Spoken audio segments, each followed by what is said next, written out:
हरे कृष्ण। तो आज के सेशन में हम देख रहे हैं भगवद गीता की 5th चैप्टर, टेक्स्ट नंबर 24।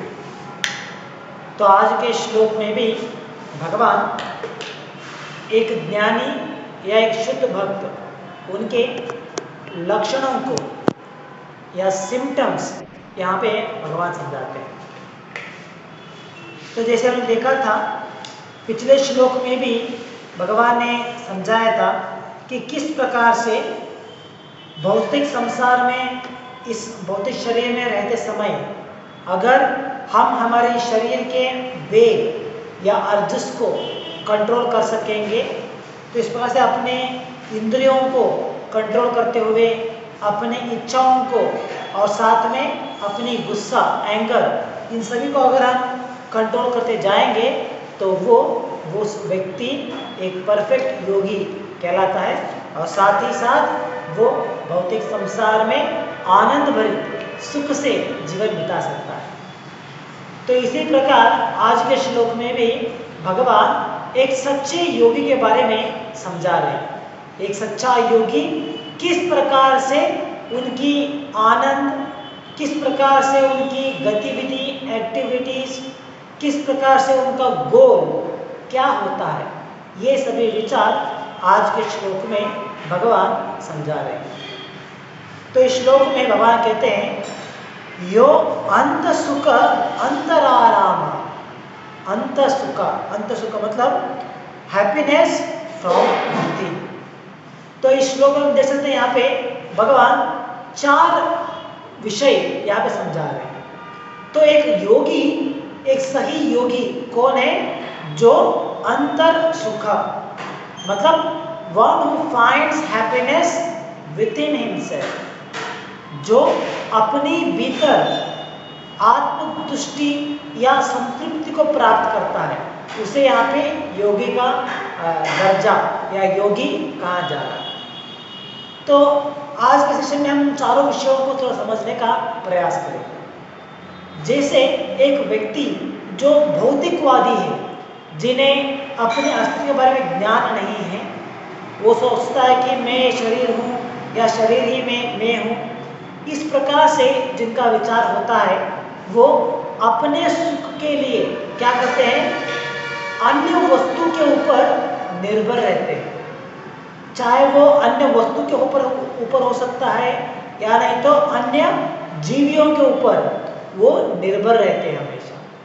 तो उनका सोचना होता है कि अगर मुझे ये वस्तु मिलेगा तो मैं सुख से रह सकता हूँ, अगर मुझे ये स्त्री मिलेगी तो मैं आनंद से रह सकता हूँ।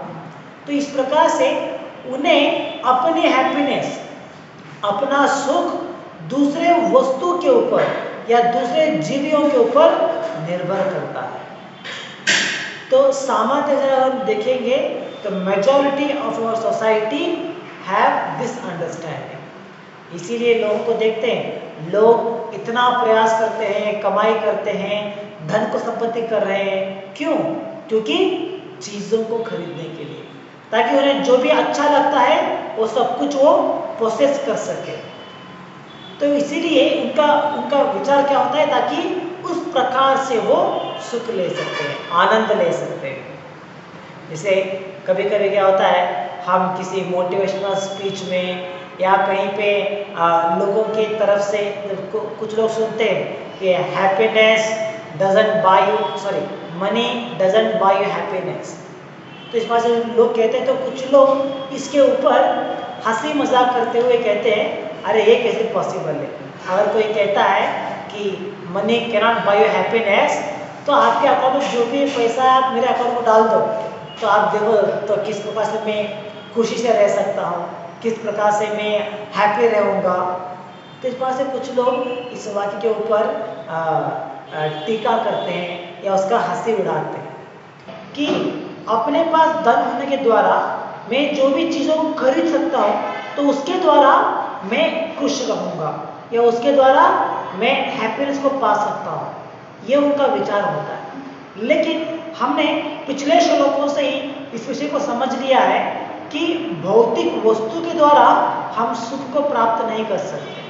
भौतिक वस्तु या भौतिक जो भी मटेरियल है उसके द्वारा सिर्फ और सिर्फ मिजरीज या दुख ही मिल सकते हैं, ना कि सुख मिल सकता है। तो इसीलिए जो व्यक्ति इस प्रकार से क्लेम करते हैं कि अगर मेरे पास धन होगा तो मैं हैप्पीनेस खरीद लूँगा या मैं हैप्पी रहूँगा, तो उनका ये अज्ञान है कि वो सोच रहे हैं कि इंद्रिय तुष्टि ही हमारे लिए हैप्पीनेस है। तो उन्हें ये ज्ञात नहीं है कि सही प्रकार का हैप्पीनेस एक्चुअली क्या है। जैसे 2 श्लोक से पहले भगवान ने डेफिनेशन दिया था भौतिक सुख क्या है और आध्यात्मिक सुख क्या है, किस प्रकार से हम डिफरेंशिएट कर सकते हैं, इसके बारे में भगवान ने ऑलरेडी 2 श्लोक पहले हमें समझाया। तो इस प्रकार से उन्हें इस विषय का ज्ञान नहीं है, इसीलिए वो सोचते हैं कि अगर हमारे पास धन होता और उस धन के द्वारा अगर हम वस्तुओं को खरीद सकते तो हम सुख से रहेंगे या हैप्पी रहेंगे। तो ये उनका अज्ञान कहा जाता है। तो इसीलिए एक योगी कभी भी बाहर की वस्तु के ऊपर, जैसे भौतिक वस्तु के ऊपर निर्भर नहीं रहता अपने सुख के लिए।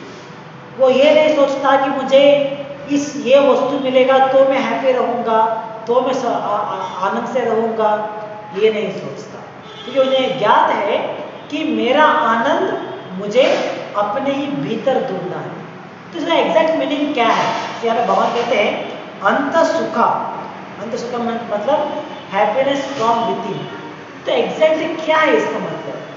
जैसे श्लोक में भगवान कहते हैं, अनुवाद नवाया को कहते हैं one whose happiness is within.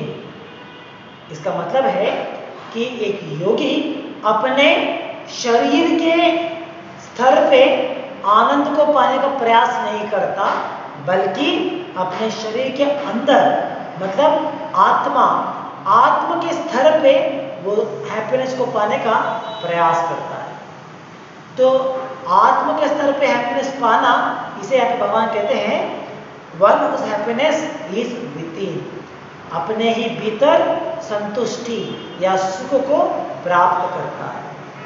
तो ये एक योगी का लक्ष्य है। और आगे भगवान कहते हैं तथांतर अंत ज्योति।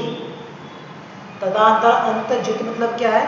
यहाँ पे भगवान कहते हैं who is active within, who is active within मतलब जिस प्रकार से हम देखते हैं एक सामान्य व्यक्ति अपने शारीरिक स्तर पे वो पूरा एक्टिव है। एक्टिव मतलब क्या है? वो पूरा कार्य कर रहा है, कुछ काम कर रहा है, किसी न किसी प्रकार से एंगेज्ड है। तो सामान्य तरीके से एक सामान्य व्यक्ति जो है अपने शारीरिक स्तर पे, अपने शरीर के स्तर पे वो कार्य कर रहा है, अपने शरीर के स्तर पे वो एक्टिव है पूरी तरीके से। लेकिन आत्म के लिए या आत्म के स्तर पे ही इज इनएक्टिव, वो वहाँ पे किसी प्रकार की कार्य करने में असमर्थ है। तो इसीलिए अगर आपको याद रहेगा 3रे अध्याय में भगवान ने श्लोक कहा था, जहाँ पे भगवान ने कहा था कि एक योगी के लिए जो दिन होता है वो एक कर्मी के लिए मतलब एक सामान्य व्यक्ति के लिए वो रात का समय होती है, और जो समय एक कर्मी के लिए रात का समय होता है, दिन का समय होता है, योगी के लिए या एक भक्त के लिए वो दिन का समय है। इसका मतलब क्या है? हमने उसी समय उसके बारे में चर्चा किया था। जैसे जो कार्य, जिन कार्यों को करने के लिए एक आम व्यक्ति उत्सुकता दिखाता है, एक योगी उन कार्यों को ठुकरा देता है या उस समय वो इनएक्टिव रहेगा। इसी प्रकार जो कार्यों में एक योगी आसक्ति दिखाता है, जो कार्य करने के लिए वो प्रयास करता है, उन कार्यों में एक सामान्य व्यक्ति इनएक्टिव रहेगा या उन्हें उसके लिए आसक्ति नहीं रहता। तो इसलिए यहाँ पे भगवान ने कहा था कि डे फॉर अ योगी, एक योगी के लिए जो दिन होता है, एक कर्मी के लिए वो रात है। मतलब क्या है? दिन मतलब एक्टिव रहना, कार्य करना, रात मतलब इनएक्टिव रहना या उसमें आसक्ति नहीं दिखाना। तो जो कार्य में एक योगी आसक्ति दिखाता है, कर्मी उन कार्यों में आसक्ति नहीं दिखाता। इसी बात ही जो कार्यों में एक कर्मी आसक्ति दिखाता है, एक योगी उन कार्यों में आसक्ति नहीं दिखाता। तो इसीलिए इसी प्रकार से आज के श्लोक में भी भगवान कहते हैं one who is active with in. तो एक योगी जो है वो अपने आत्म के स्तर पे एक्टिव है। जैसे कि एक सामान्य व्यक्ति अपने शारीरिक स्तर पे एक्टिव है, मतलब शरीर के लिए जो भी चाहिए उसके लिए वो कार्य कर रहा है, शरीर की मांगों को पूरी करने के लिए प्रयास कर रहा है, अपने शरीर को संतुष्ट करने के लिए प्रयास कर रहा है। तो इस प्रकार से उसकी जो भी कार्य है वो सब कुछ शरीर के लिए ही किया जा रहा है। It is centred around the body. तो अपने शरीर में सब कुछ कर रहा है, लेकिन अपनी आत्म के लिए, अपनी आत्मिक संतुष्टि के लिए वो कुछ नहीं करता। उन्हें उसके इस विषय में कुछ भी ज्ञान नहीं होता। ये एक सामान्य व्यक्ति है। लेकिन वही एक योगी, उसके बारे में क्या कहते हैं, he is active with in. मतलब एक योगी अपने आत्म के स्तर पे कार्य कर रहा है। आत्म की संतुष्टि के लिए क्या चाहिए वो कार्य करेगा। आत्म को आध्यात्मिक मार्ग में लेके जाने के लिए जो आवश्यकता है उस कार्य में वो आसक्ति दिखाता है। तो इसीलिए एक योगी को कहा जा रहा है he is active with in. तो अगर हम भावार्थ में देखेंगे तो भावार्थ में प्रभुपाद इसके बारे में एक पॉइंट कहते हैं, इसी विषय के बारे में, एक्टिव विद इन के बारे में। तो भावार्थ में हम देख सकते हैं, हम कहते हैं he can therefore sit silently at any place and enjoy the activities of life from within। तो एक योगी जो है वो किसी भी स्थान में जाके आराम से बैठ के, बिना कुछ कार्य करे, बिना आराम से बैठ के वो अपने ही भीतर वो एक सुख पा सकता है। he can relish his life। किस प्रकार से, वो कुछ भी कार्य नहीं कर रहा वहाँ पे, वो तो साइलेंटली बैठ गया है जगह पे जाके। जैसे आप देखते हैं कुछ योगी हिमालय पर्वत में जाके बैठते हैं, कुछ लोग जंगल के अंदर जाके बैठते हैं, तो वहाँ पे वो लोग कुछ कार्य नहीं करते हैं। जैसे वहाँ पे जाना, अपने लिए घर बनाएंगे, अपने लिए कुछ एंटरटेनमेंट के लिए कुछ करेंगे, या अपने लिए साइट सीइंग के लिए जाएंगे, तो कोई भी कार्य नहीं कर रहा है, वहाँ पे जाके बैठा है और पूरा ध्यान मग्न है, इसी से वो आनंद ले रहा है। तो ये कैसे पॉसिबल है, क्योंकि वो अपने ही भीतर, मतलब एक जगह पे शांत से बैठ के शारीरिक रूप से कुछ भी कार्य ना करे बिना भी आध्यात्मिक स्तर पे वो कार्य कर रहा है। जैसे तपस्या करना, ध्यान करना, भगवान का नाम संकीर्तन करना, नाम जप करना, ये सभी क्या है, ये आत्म के लिए एंगेजमेंट है। तो इस प्रकार से वो शारीरिक रूप से इनएक्टिव है, कुछ भी कार्य नहीं कर रहा है, एक ही जगह पे खाली बैठा हुआ है, लेकिन फिर भी आत्म के स्तर पे वो प्रयास कर रहा है, आत्म के स्तर पे वो कार्य कर रहा है। इसीलिए वो एक ही जगह पे बैठे बैठे भी आनंद ले सकता है। लेकिन एक सामान्य व्यक्ति के लिए पॉसिबल नहीं है। हम देखते हैं जनरली, जैसे एक व्यक्ति अगर एक जगह पे उसे बैठने के लिए छोड़ देंगे थोड़ा समय के लिए, तो ज़्यादा देर तक वो हम बैठ नहीं सकते। जब भी हम लोग देखते हैं, जैसे मान लीजिए कोई भी वेटिंग एरिया में या कहीं पे आपने, अगर आपने हॉस्पिटल जाते हैं तो हॉस्पिटल में जहाँ पे तो आपको वेट करना होता है, तो इमीडिएटली लोग क्या करते हैं, अपने लिए कुछ एंगेजमेंट चाहिए होता है उन्हें, इमीडिएटली मोबाइल पॉकेट से मोबाइल निकालते हैं, मोबाइल में कुछ सोशल साइट्स पे जाएंगे या कुछ वीडियो देखेंगे, कुछ ना कुछ कार्य करते जाएंगे वीडियो मोबाइल में।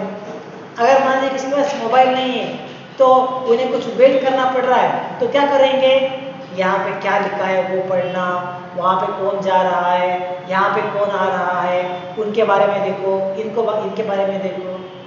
तो इस प्रकार से एक जगह पे अगर उन्हें वेट करने के लिए बिठा देंगे तो उन्हें किसी ना किसी प्रकार के एक्टिविटी, किसी ना किसी प्रकार का कार्य आवश्यक होता है, उसके बिना रह ही नहीं सकते, पॉसिबल ही नहीं है।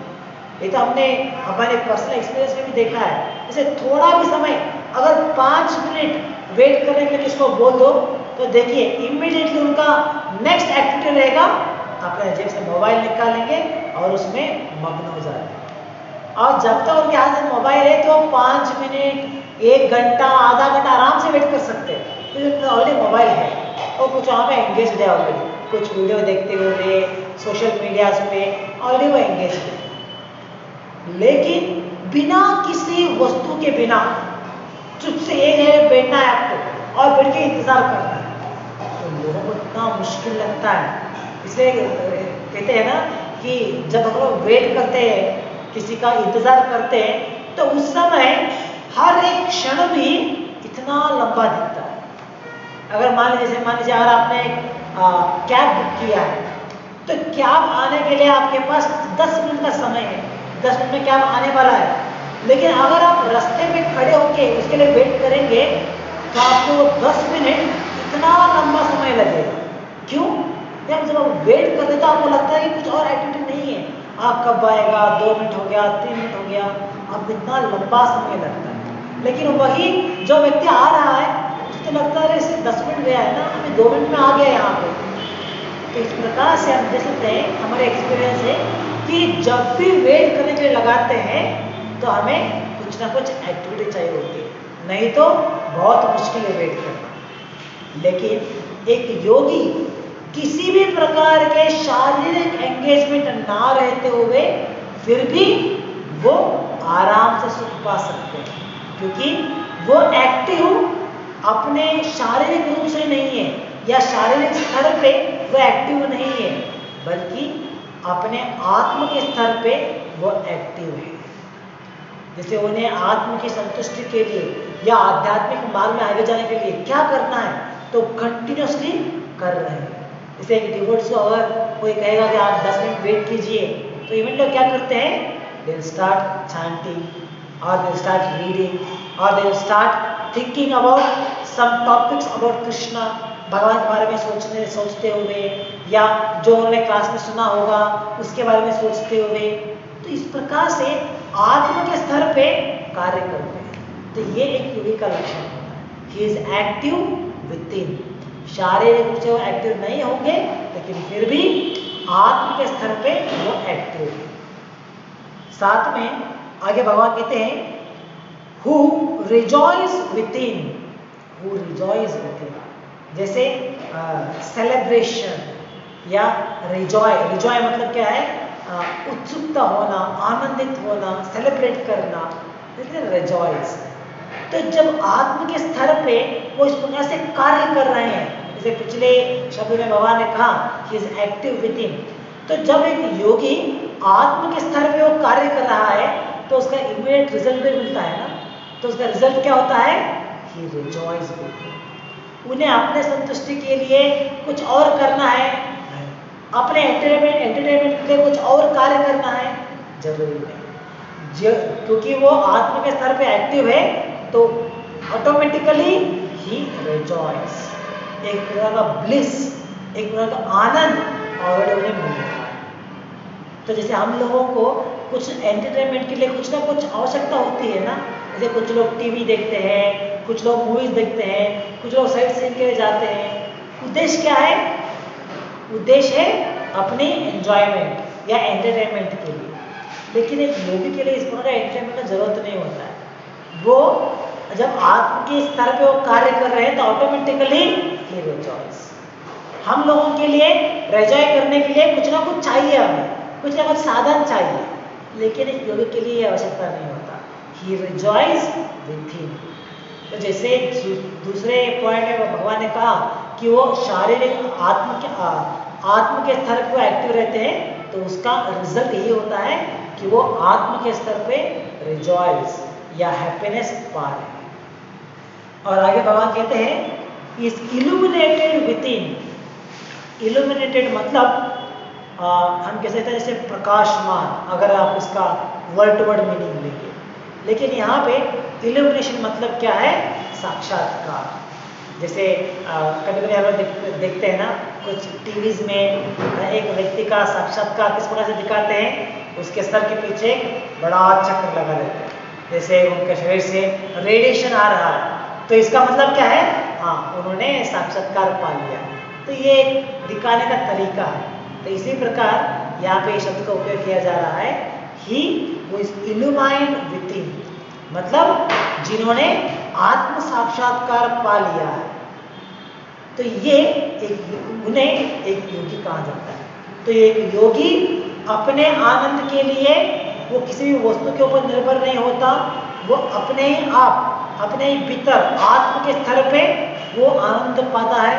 साथ में वो शारीरिक स्तर पे कुछ कार्य करने का आवश्यकता नहीं होता, आत्म के स्तर पे वो कार्य कर रहा है ऑलरेडी। तो क्योंकि वो आत्म के स्तर पे कार्य कर रहा है, तो इसलिए उनके अपने एंटरटेनमेंट के लिए किसी भी वस्तु, किसी भी बाह्य शक्ति का आवश्यकता नहीं होता। ये ऑलरेडी रिजॉइस विद इन, और साथ ही साथ इस प्रकार से आत्म के स्तर पे कार्य करते हुए, आत्म को संतुष्टि पाते हुए, आत्म की साक्षात्कार जब वो पाते हैं, then he is realized with in.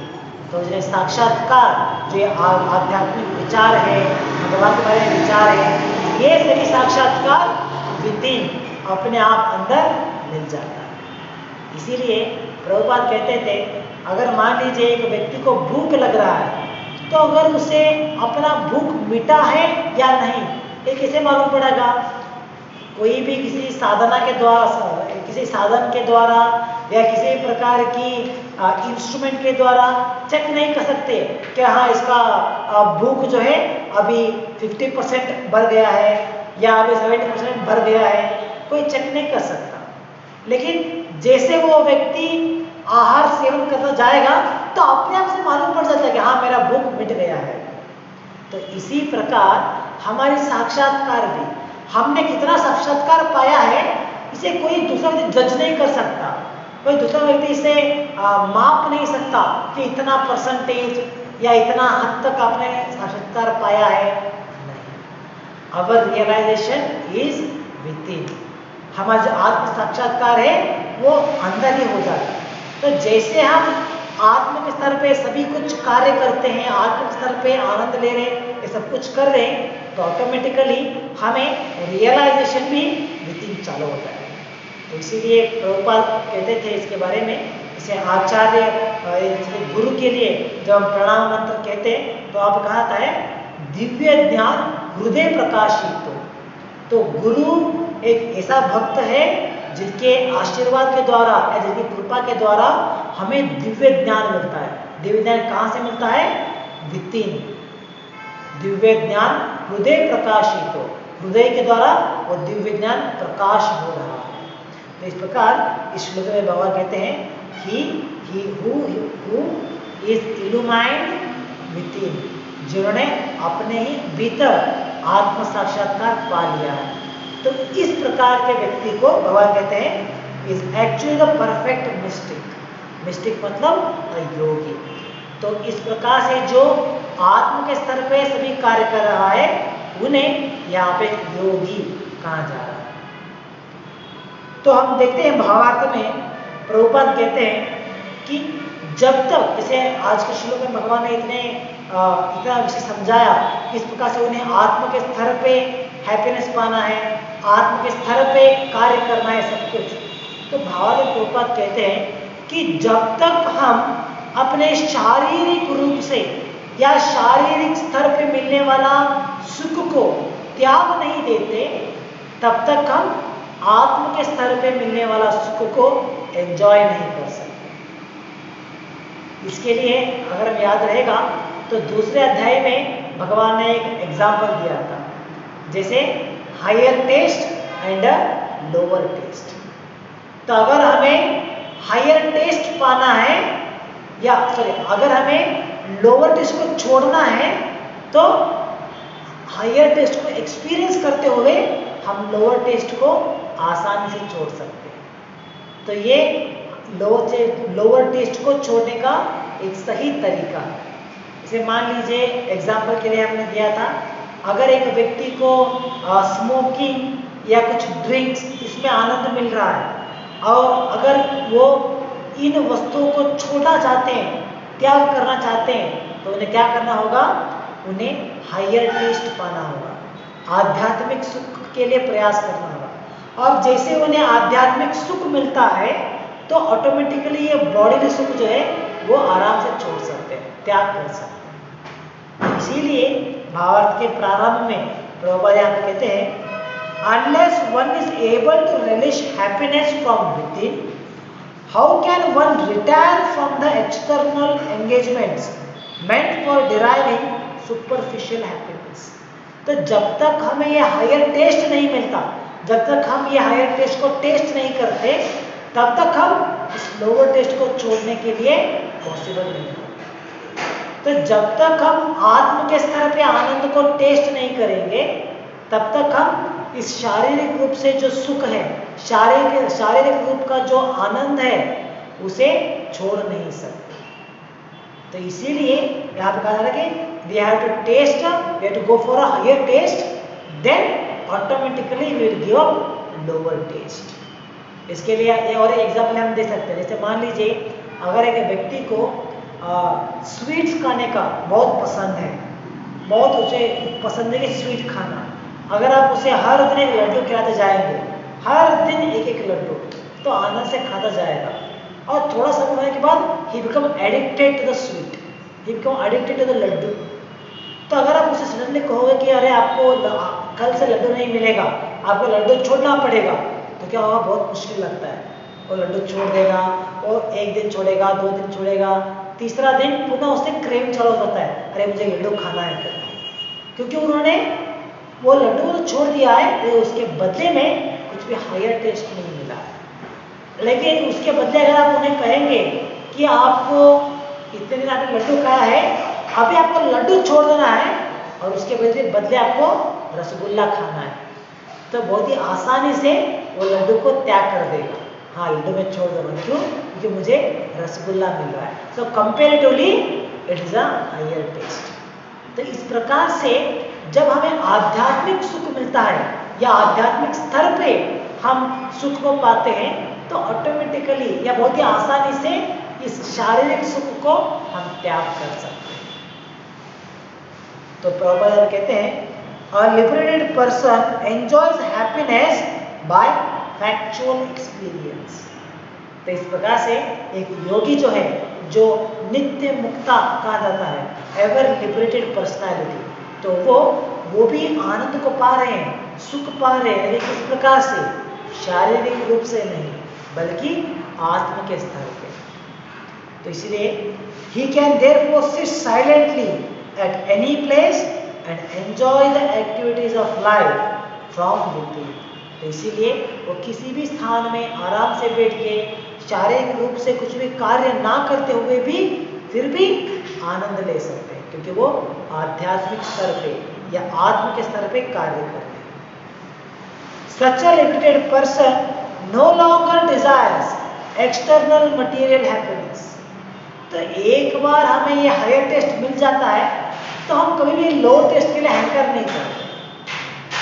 इसे इसके लिए अगर दूसरा एग्जांपल देखेंगे, अगर मान लीजिए एक छोटा बालक अपने बचपन के समय में खिलौने के लिए इतना लड़ता है, एक खिलौना पाने के लिए इतना प्रयास करता है, लेकिन जब वो थोड़ा बड़ा हो जाता है और जब उसे कुछ अच्छी चीज़ें मिल रही है, जैसे कार मिल रहा है या बाइक मिल रहा है घूमने के लिए, तो कभी भी खिलौने के लिए लड़ेगा नहीं। हाँ, मुझे अभी भी खिलौना चाहिए, ये मेरा खिलौना है, उसके लड़ता नहीं है, क्योंकि उसे समथिंग हायर टेस्ट मिल रहा है, उससे भी कुछ बेहतर चीज़ यहाँ पे मिल रहा है।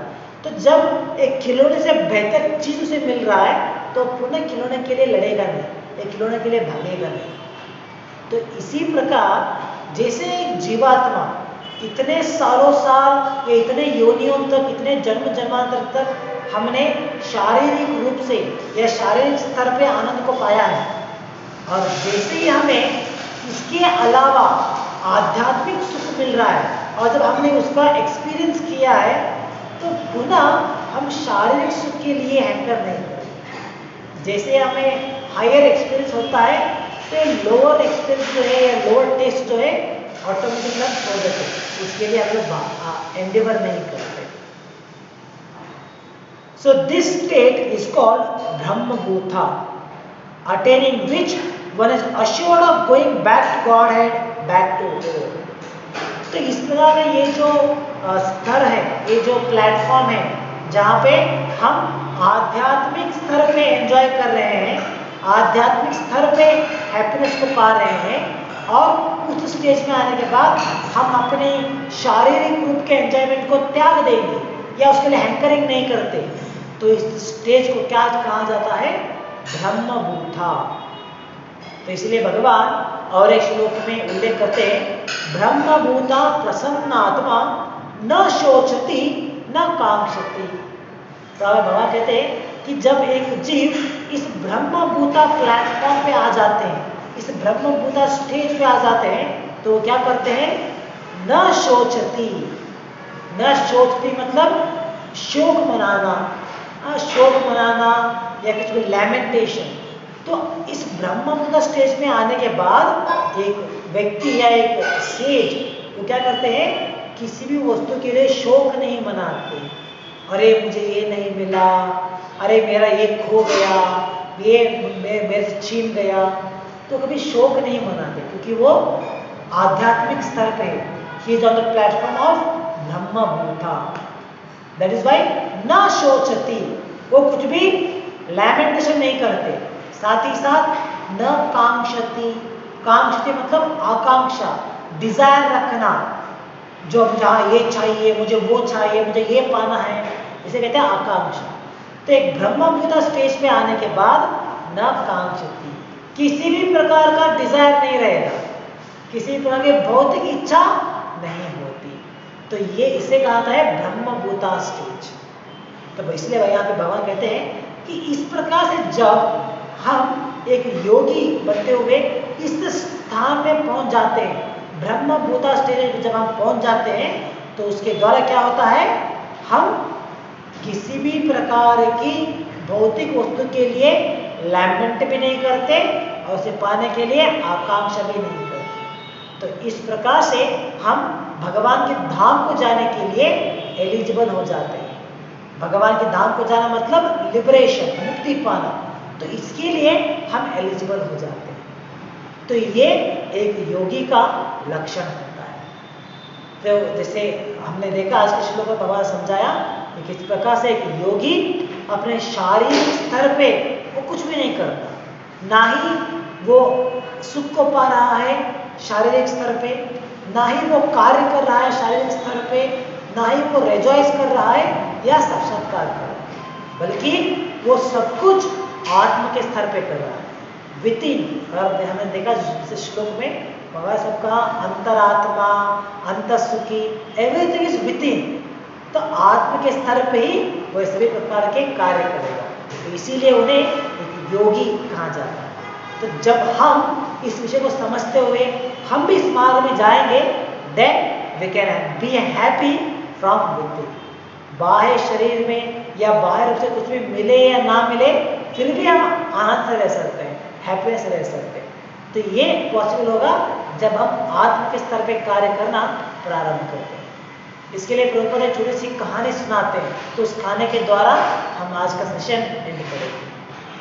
तो एक बार ऐसा होता है कि एक राजा जो बड़े ही धन के द्वारा सभी प्रकार की भौतिक सुख को लोभ करते हुए, भौतिक सुख को एंजॉय करते हुए जो एक राजा था, तो उनके आस्थान में एक मंत्री थे, या जो एक ब्राह्मण था जो मंत्री का पोजीशन में थे। लेकिन ब्राह्मण के लिए कहा जाता है कि ब्राह्मण he never actually work under anybody, वो किसी भी और व्यक्ति के नीचे काम नहीं करता। तो वो एक राजा के दरबार में राजा के लिए सहायता कर रहा है, लेकिन फिर भी ब्राह्मण इज ऑलवेज फ्री, वो कभी भी राजा के नियंत्रण में नहीं होता। तो इस प्रकार से राजा देखता है कि ये जो ब्राह्मण है ये इतना दयनीय स्थिति में है, जैसे उसके पास रहने के लिए कुछ बड़ा बंगलो नहीं है, बड़ा मकान नहीं है, उसके पास पहले सही वस्त्र नहीं है, या जो भी सहूलत हम देखते हैं वो कुछ भी सहूलत उसके पास नहीं है। तो ब्राह्मण राजा एक बार देखता है कि ब्राह्मण तो गांव के बाहर एक छोटी सी कुटिया है उसका, उस कुटिया में रहता है और वहाँ पे अपना जीवन बिता रहा है, और इस ब्राह्मण के पास खाने के लिए उतना कुछ नहीं है। तो वो तो देखता है कि वो ब्राह्मण जो है हर दिन इतना भूखा, या सिर्फ दिन में एक बार खाना खाना, इस प्रकार के जीवन बिता रहा है। तो राजा को उसके ऊपर दया आता है। तो राजा कहता है कि तुम्हें जितना धन चाहिए तुम मेरे भंडार से लेके जाओ और आराम से जीवन बिताओ। जो भी घर के लिए एक बड़ा घर बनाओ, बंगलो बनाओ और खाने के लिए सब व्यवस्था कर लो, काम करने के लिए कुछ लोगों को रख लो। तो इस प्रकार से उन्हें कहते हैं। तो एक ब्राह्मण कहता है मुझे इन सब चीज़ों को ज़रूरत नहीं है, जैसे मैं हूँ मैं बड़ा संतुष्ट हूँ, बड़ा आराम से हूँ मैं। तो एक राजा कहता है कि कैसे पॉसिबल है, आपके पास तो खाने के लिए कुछ नहीं है और रहने के लिए इतना छोटा इतना छोटा सा झोपड़ी है, इसके अंदर आप रहते हो, तो फिर भी आप कैसे कहते हो कि आप आराम से हो। तो इसके लिए ब्राह्मण कहता है कि मुझे रहने के लिए एक झोपड़ी है ना, इतना ही काफ़ी है। मुझे बंगलों में रहना है, महल में रहना है, ये आशा नहीं है। ये झोपड़ी में रहूँगा और वहाँ पे रहते हुए मैं अपना नित्य साधना करता हूँ, उतना काफ़ी है। साथ में खाने के लिए क्या है, हर दिन मैं भिक्षा मांगने में जाता हूँ, तो भिक्षा के रूप में मुझे थोड़ा चावल मिल जाता है, तो मैं चावल लेके आके मैं श्रीमती को दूंगा। तो श्रीमती जो है चावल उबाल लेते हैं, अन्न बनाते हैं। और खाने के साथ में थोड़ा सांभर चाहिए ना, तो यहाँ पर जो इमली का पेड़ है, तो इमली का मैं पत्ता तोड़ के लेके आता हूँ और इमली के पत्ते से रसम बना देते हैं। तो हर दिन चावल रसम मिल रहा है खाने के लिए, तो इतना काफ़ी है। भौतिक शरीर में यहाँ पे जीवन बिताने के लिए हमें जितनी आवश्यक है उतना सब कुछ मिल रहा है। इसके अलावा बाकी का जो भी समय है वो समय में अपने आध्यात्मिक मार्ग में या अपने आध्यात्मिक साक्षात्कार के लिए लगा रहा हूँ। तो इसीलिए आई एम वेरी हैप्पी। मेरे पास एक छोटा सा झोपड़ी है और हर दिन भिक्षा मांग के मैं एक टाइम खाना खाता हूँ, तो इससे मैं बहुत खुश हूँ। I am satisfied with this. तो इस प्रकार से प्रभुपाद इस स्टोरी द्वारा समझाते हैं कि एक ब्राह्मण देखते हैं कि अगर अपने सामाजिक नज़र से अगर देखते हैं तो लगता है अरे इतना पॉवर्टी स्टिकन है, इतना नंगा भूखा है, लेकिन अगर उसके आध्यात्मिक स्तर से, आध्यात्मिक दृष्टिकोण से अगर हम देखेंगे, then he is a richest person. उसके पास इतने सारे कार्य है, इतने सारे हैप्पीनेस है उसका। It is all because of the he is working on the platform of spirit soul. आत्म के स्थान पे, आत्म के स्तर पे वो कार्य कर रहा है, तो इसीलिए आत्म के स्तर पे ही उसे संतुष्टि मिल रहा है। तो ये इन्हें एक योगी कहा जाता है। तो यहाँ पर समाप्त करेंगे आज के लिए। ग्रंथराज श्रीमद् भगवद गीता की जय। जगत गुरु श्रील प्रभुपाद की जय। हरे कृष्ण।